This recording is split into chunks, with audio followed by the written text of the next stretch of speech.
You can have 300 contacts in your phone. You can be in 5 group chats. You can say yes to every invitation that comes your way and still feel completely alone. That's not a coincidence. It's not a personality flaw either. It's not because you haven't tried hard enough to put yourself out there. Because loneliness was never really about how many people you know. It's about whether you have somewhere and someone you truly belong to. Here's what's strange. In a country famous for crowded trains, tiny apartments, and long working hours, something unexpected shows up in the research again and again. Japan, despite all that density, all that busyness, reports lower rates of chronic loneliness than much of the Western world. Not because Japanese people have more friends, because they've quietly built something most of the West stopped building a long time ago.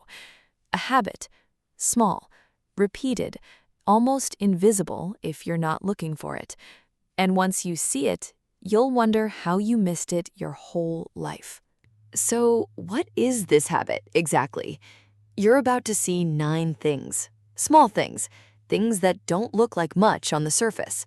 Number 1 is a word, a single word the Japanese language has and English doesn't.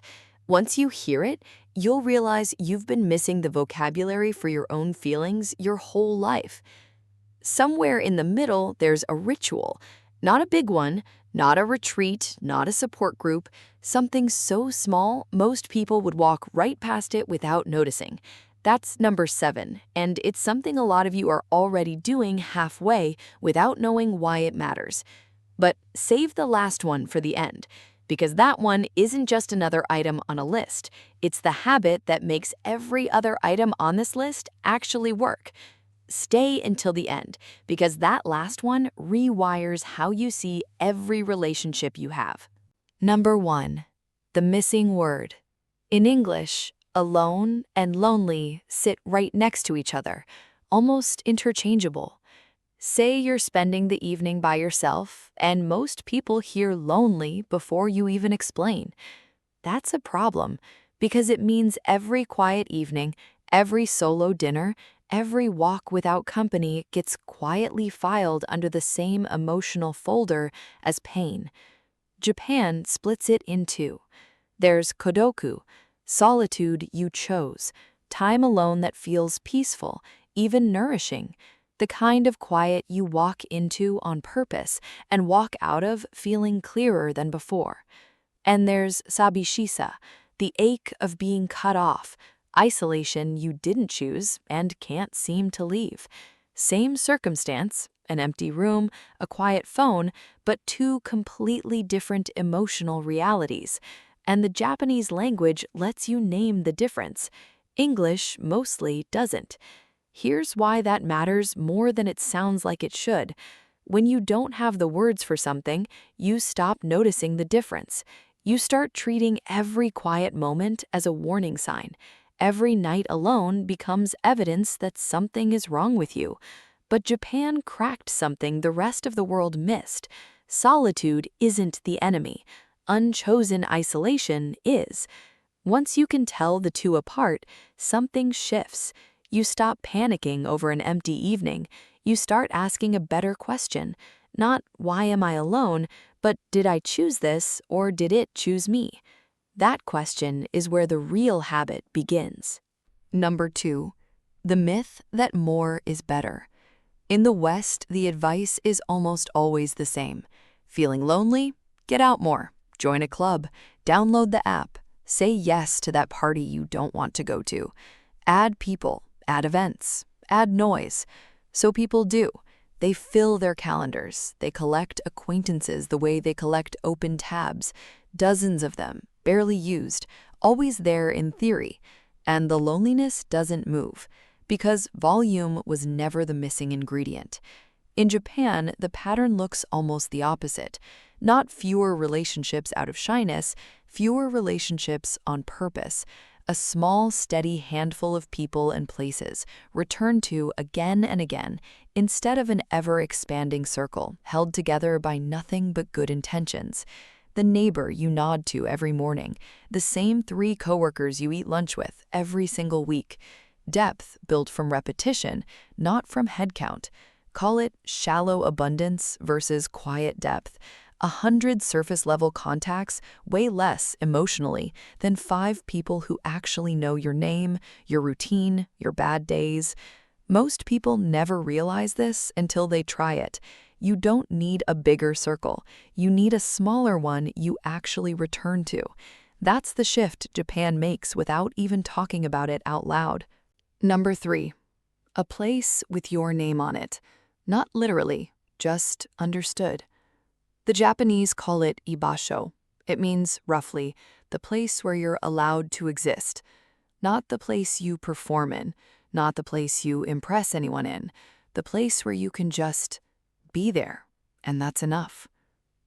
Think about how rare that actually is. Most spaces in modern life ask something of you. Work asks for output. Social media asks for a version of yourself worth posting. Even friendships sometimes start to feel like something you have to maintain rather than something you can rest inside. And Ibasho asks nothing. It might be a tiny ramen counter where the owner remembers your order without asking, a local shrine you pass on the same walk every week, a specific bench in a specific park, a weekly gathering where nobody expects you to be interesting, just present. There is a woman in Osaka who has eaten at the same small noodle shop every Thursday night for 11 years, not because the food changed her life, because for 20 minutes, once a week, she is simply known. No performing, no small talk pressure, just a nod from the owner and a bowl set down without her needing to ask. That's an Ibasho. And this is the part that changes everything. You don't need many. Research on Japanese well-being keeps landing on the same quiet fact. Even one is enough to measurably soften loneliness. One place, visited on repeat, where you don't have to be anything but there. But here's the catch. Knowing you need a place to belong isn't the same as building one. You can hear the word Ibasho, nod along, and still walk away tomorrow doing exactly what you did yesterday. Nowhere in particular, no one in particular, nothing repeated long enough to matter. So the real question isn't whether you understand the idea, it's how you actually build it, day by day, without it feeling forced. And what we're about to cover next, most people in the West have never even considered it. Number 4. The ritual of repetition. Western culture treats novelty like a virtue. Try the new restaurant, explore a different neighborhood, never order the same thing twice. Variety is supposed to be the spice of life, remember? But variety has a hidden cost nobody warns you about. When everything is new, nothing has time to become familiar, and familiarity is exactly what belonging is built from. Japan quietly does the opposite, the same tea shop every week, the same walking route every morning, the same seat at the counter, even when other seats are open. It looks like a lack of imagination. It isn't. It's a strategy. Because familiarity does something novelty can't. It lets you stop introducing yourself. It lets the shopkeeper start remembering your order before you say it. It lets a nod replace an entire conversation because the conversation already happened 20 times before. You've been doing this for years, probably, without naming it. Your regular coffee order, your usual grocery store. Japan just takes that same instinct and points it on purpose toward connection instead of convenience. The tea shop owner who remembers how you take your tea isn't just being polite. Over months, that small repeated moment becomes a thread, thin but real, tying you to a place and to a person who notices when you're not there. That's the part most people miss. Belonging doesn't usually arrive in a big moment. It accumulates one repeated visit at a time, until one day you realize you're known somewhere. Before we go further, Pause with me for a second. Think of one place, just one, somewhere you've been more than 3 times. A coffee shop, a park bench, a gym, a corner store. It doesn't have to be special. It just has to be repeated. That's not nothing. That's the seed of your Ibasho already planted, whether you noticed it or not. You don't need to change your life this week. You don't need a plan. Just notice it. Maybe go back once more, a little more on purpose this time. That's the whole habit in its smallest possible form. Everything else we're about to cover just builds on top of that one small return. Number 6. A phrase from the tea ceremony that has quietly shaped how millions of people move through an ordinary day. Ichigo Ichie. It translates, roughly, to one time, one meeting. The idea comes from old tea masters who taught their students to treat every gathering as if it could never happen again, because in a way, it couldn't. Even the same 2 people sharing the same tea on a different day in a different mood would never recreate that exact moment twice. Most people don't extend that kind of attention to small daily exchanges. The shopkeeper who hands you your change, the neighbor you pass on the stairs, the barista who says your name. These get filed under filler, background noise on the way to the parts of the day that supposedly matter. Japan treats them differently. That exchange with the shopkeeper isn't a placeholder for real connection. It is a real connection. Small, brief, but complete in itself, worth actually being present for, instead of scrolling through half attention while it happens. This is the part that changes everything if you let it. You don't need fewer small interactions and more big ones. You need to stop treating the small ones as if they don't count, because they're not leading up to something, they already are something. And once you start giving them your full attention, even for 10 seconds, they stop feeling empty and start feeling like exactly what they were meant to be. A meeting, once, worth having. Number 7, the ritual we teased at the start. Remember this one? A lot of you are already halfway there without knowing it. In much of the West, alone time is treated like a symptom. Too many quiet nights and someone starts asking if you're okay. Solo dinners get photographed with a slightly apologetic caption. Being by yourself for too long starts to feel like something you have to explain. Japan protects it instead of pathologizing it. There's even a phrase for it, hitori jikan, alone time, and it doesn't carry the same faint embarrassment. Eating alone at a restaurant is common enough to be unremarkable. Entire businesses exist specifically to serve a party of one, without a hint of pity attached. Here's the paradox most people never realize. Protecting solitude doesn't create more loneliness, it reduces it. Because when you're constantly running from your own company, you never actually learn to be comfortable in it. Every quiet moment becomes something to escape, filled with noise, a screen, anything but stillness. And that fear follows you into your relationships too, making you cling, overreach, chase connection out of anxiety instead of choice. But when solitude is respected, something loosens.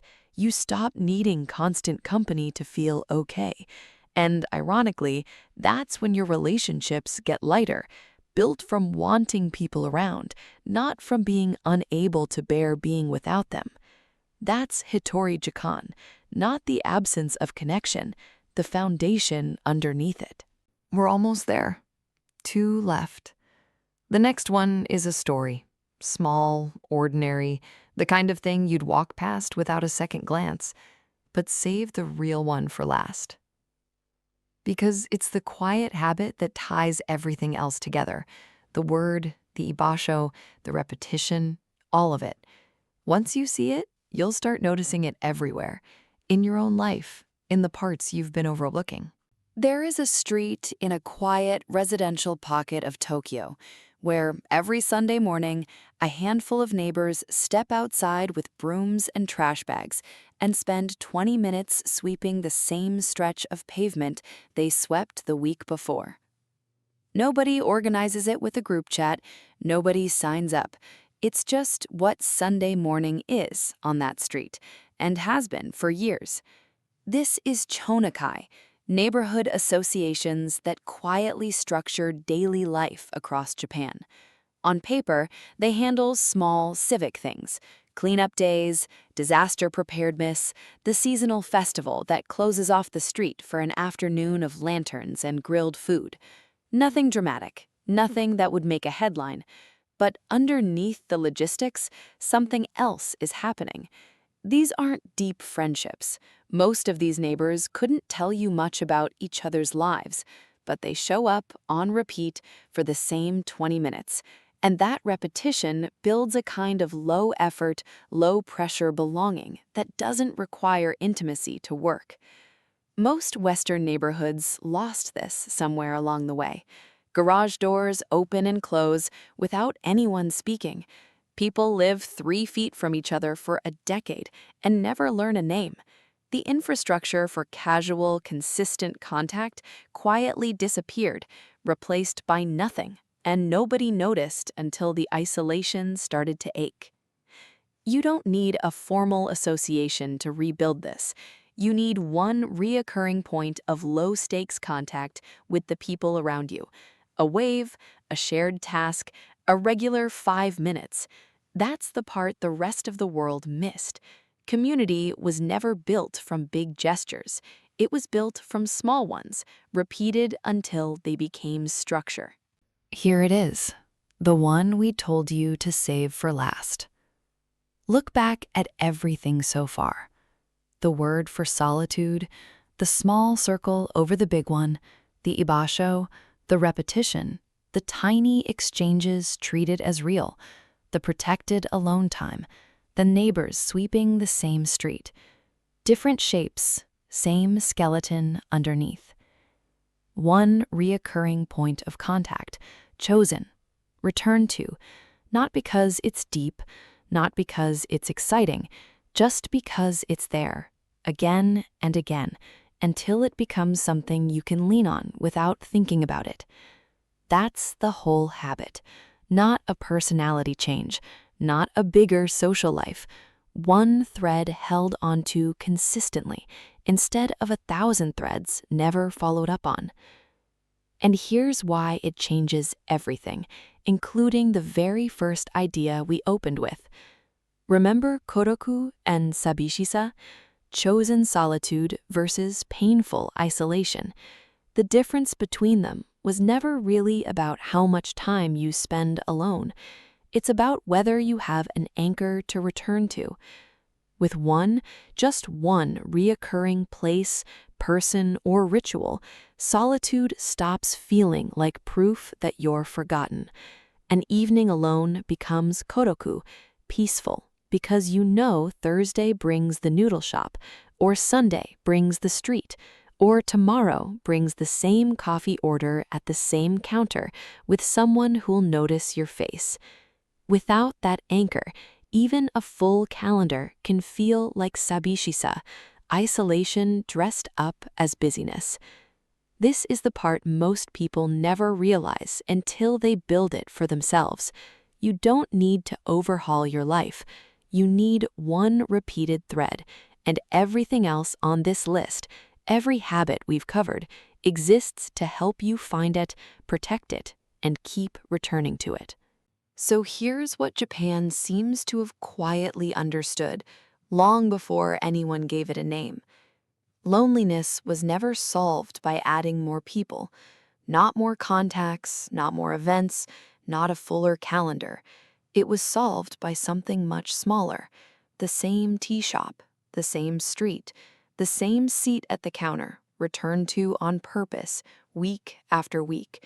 Not volume, repetition. Not performance, presence. You don't need a bigger circle. You need one place and one person you return to. If any of this landed, you already know where to start. Not a big gesture, just that one place you thought of earlier. Go back once more. And if this gave you even one thing to think about differently, share it with someone who might need to hear it. Subscribe, because every week we go a little deeper into the quiet wisdom Japan has been living for centuries.